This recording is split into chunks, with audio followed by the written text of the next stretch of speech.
L'univers, tout ce qui nous entoure est amour et humour également, avec un aspect scatologique. Du fait que l'univers existe, on peut supposer qu'il a une conscience. Tout ce qui en découle a la même particularité que lui. S'il n'y avait pas d'observateur, l'univers n'aurait pas d'existence.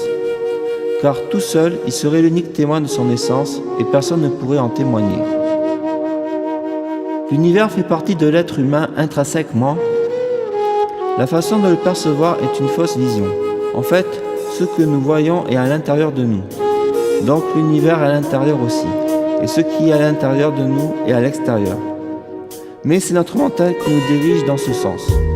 Nous sommes tous des poussières d'étoiles qui sont à l'origine de toute entité. L'infiniment petit et l'infiniment grand sont équivalents. C'est notre perception de les voir qui font qu'on leur donne un ordre de grandeur. En fait, tout s'équivaut.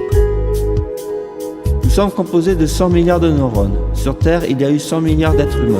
Dans notre galaxie, il y a 100 milliards d'étoiles. Dans l'univers, il y a 100 milliards de galaxies. Et dans un multivers, il y a 100 milliards d'univers.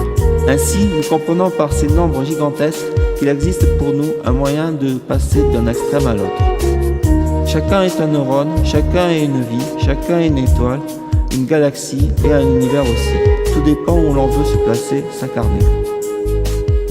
Dans l'espace, toutes ces composantes interagissent entre elles, par le biais de l'attraction et d'une forme d'amour.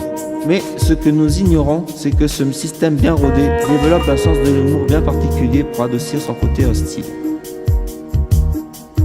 Nous voyons notre morphologie humaine à l'extérieur. Ainsi, les trous noirs supermassifs sont des orifices de notre corps. Les oreilles, les narines, la bouche, l'anus.